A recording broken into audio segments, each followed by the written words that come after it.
Welcome to Play, the Game of Life podcast, where we explore ways people are playing in life.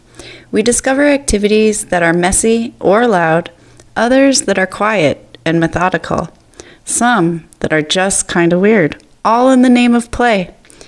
I noticed many adults stop playing somewhere along the way as responsibilities grow, routines harden, and joy becomes a childhood memory, a nostalgic thought. So I stopped and questioned, are we just alive or are we truly living? Adults with repressed inner child become distant from life, one that is not engaged or present, leading to all sorts of relationship issues, including their relationship with themselves. Play is often set aside, scheduled, or it explodes in unintentional ways, causing disturbances in their lives.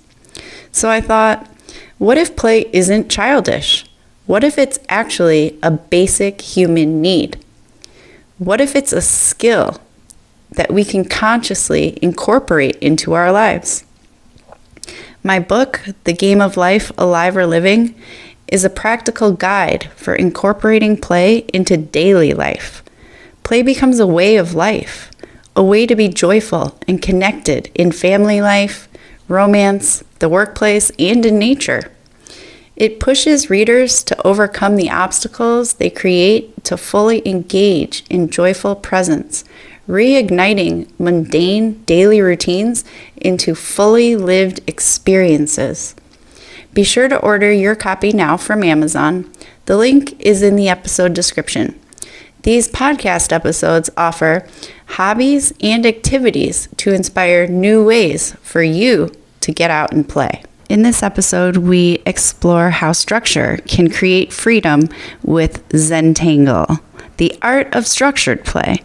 Zentangle is a form of structured drawing built from simple, repetitive patterns created within small squares called tiles. At first, it looks like doodling, but unlike random sketching, Zentangle follows intentional patterns, lines, curves, dots, and shapes repeated slowly and deliberately to create intricate designs. The goal is not to produce perfect art. The goal is presence. Zentangle was created in 2003 in the United States by Rick Roberts, a former monk, and Maria Thomas, a calligrapher and artist. The idea emerged when Roberts noticed something unusual while watching Thomas draw detailed lettering.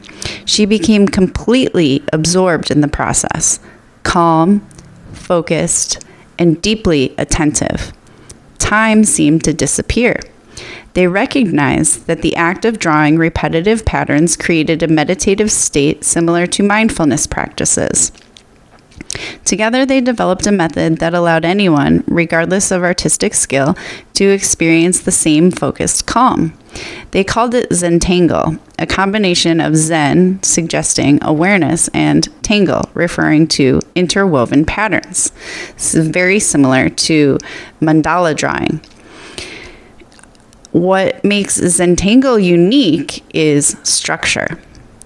Each drawing is created step by step using predefined patterns known as tangles. Artists work slowly, one stroke at a time, without planning the final outcome.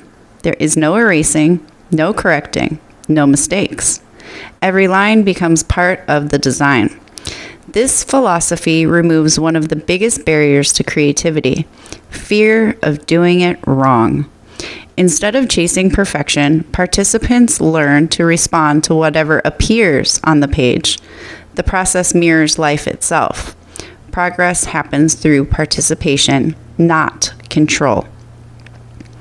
Zentangle gained popularity alongside the global mindfulness movement because it makes creative expression accessible.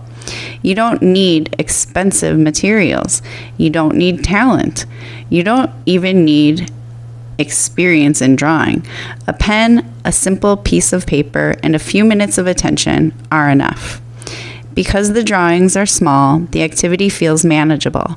Completing a tile provides a sense of closure and accomplishment without overwhelm. The repetition naturally slows breathing and quiets mental noise. Many therapists and educators now use Zentangle as a tool for stress reduction, emotional regulation, and focus training. What began as a simple observation grew into a worldwide practice. Certified Zentangle teachers now offer classes across the globe, and practitioners share designs online, building a community centered on encouragement rather than competition. Unlike traditional art spaces, Zentangle culture emphasizes personal experience over critique. Two people can follow the same pattern and create entirely different results. Individual expression emerges naturally within shared structure. Zentangle demonstrates an important form of play that often gets overlooked: quiet play. Not all play is loud or energetic. Some play happens through rhythm, repetition, and gentle exploration. Each line invites curiosity. Each pattern becomes a small decision. Over time, complexity emerges from simple actions repeated with attention. This transforms drawing from performance into participation. Zentangle teaches that creativity does not require inspiration before you begin. Action creates inspiration. By removing pressure and embracing process, the activity turns focus itself into play. A blank page becomes less intimidating when there is no wrong move, only the next line waiting to be drawn. In that space, creativity stops being something reserved for artists and becomes something anyone can practice, one line at a time. So, you're pretty sure you are alive. Are you ready to fully live? Be sure to grab your player's guide, The Game of Life, Alive or Living by Michelle Smith, on Amazon now to add play into your everyday life. Thanks for tuning in. Be sure to check back for more fun, creative, and even weird activities or hobbies to experience novelty in your playful living experience.